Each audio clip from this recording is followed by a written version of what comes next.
Now, what could that be, I wonder? We will throw in one more note to say it's not a sequel to any previous game that we've released. So that's the other tidbit we'll give you there. Wait, what? No, what are you talking about? It is a sequel. So yeah, I just beat the story mode to Team Sonic Racing, and I have no desire to go back to play it at all. To start off my general thoughts, the game feels like a step backwards from its previous entry, All-Stars Racing Transform. The content compared to that game is very lacking. You have less racers, less original tracks, and less modes for multiplayer modes. I don't know for sure, but I'm pretty positive the game is made on a shorter budget than its previous entries made by Sumo Digital. I just kind of feel it. Two sad things I want to bring up. I'm playing on the Switch version, and apparently the Switch is the only version that doesn't have that cool opening cinematic. That sucks. Why? I'm pretty sure the game is like 7 gigs. I'm pretty sure like I'm pretty sure it won't take like an extra gig. Was the quality of that cutscene like too high quality? Was it too big? Another side thing I want to bring up. I have a hard time addressing this game as Team Sonic Racing. I keep saying Sonic Team Racing because Crash Team Racing exists, and many people who work on Sonic is called Sonic Team, so it just fits well. They could have named it that anyway.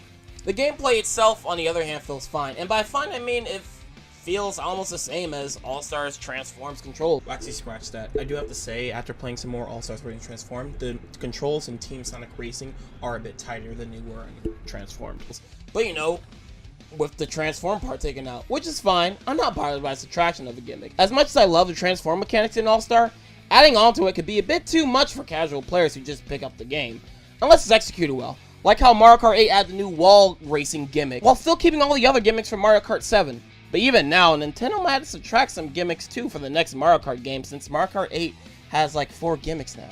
But as long as the racing itself is fun and the level design of the tracks is bombastic, the gimmicks don't really matter to me. However, this game's gimmick, the team-based gameplay, is okay. Not anything special, but it's not bad. With the new team feature, you can receive and send items to the players in your team, and you can get a boost off the trail your team members leave behind if you're ahead and vice versa.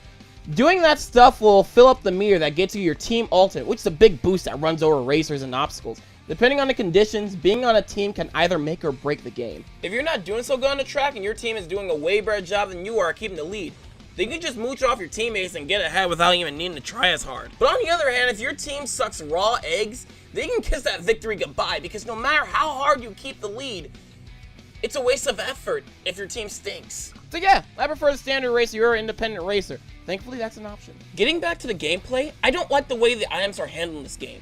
It's a nice touch that they're Wisp, being that they're the power-ups of the Sonic series, but most of them aren't that creative or interesting to use. You know, like in All-Stars Racing Transforms. They're just standard Mario Kart items with the exception of Rock and Burst Wisp. Most of these items you probably won't even see unless you're in last place, which means you're stuck with the less variety if you're not bad at the game. I'd also like to mention that I hate the Rock Wisp and the Lightning Wisp. They're just items made to screw over the lead racers, and they can't do anything about it because they're unstoppable unless you have some kind of, you know, invincibility or something.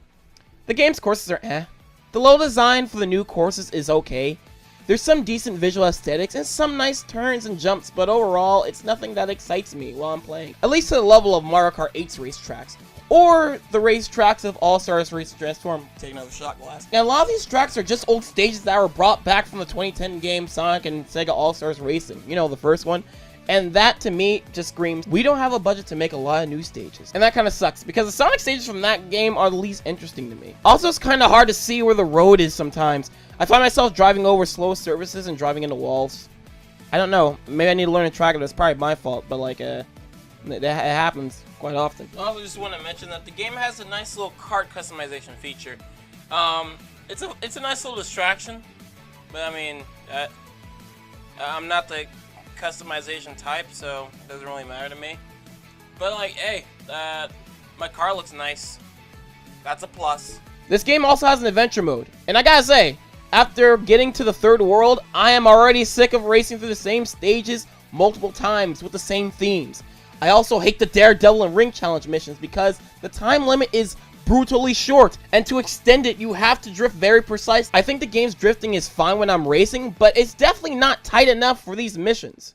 It also took me a while to find out that I had to press a different button on the menu just to watch the cutscene. Modifications say a lot about the racer.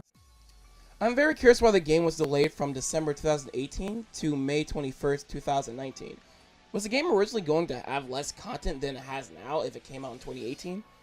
My theory is that the marketing failed so hard to show something new and exciting about the game that they need another whole 5 months to even attempt to get people interested. And now with the existence of Crash Team Racing Nitro Fueled, this game will most likely be forgotten. Overall, this game is just okay. The controls are fine, the courses are decent, but possibly I don't find anything memorable.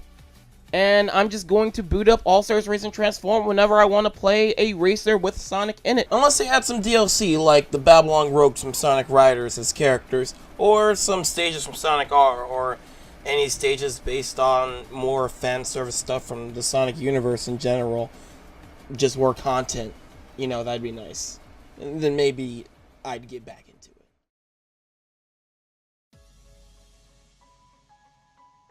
Thank you so much for watching through this video, if you found this. A lot of this channel is very old. A lot of the videos on this channel is very old. I'm going to stop trying to be lazy and upload more videos, hopefully. That'll be a challenge. I accept my own challenge. But, thank you for watching and logging out, everybody.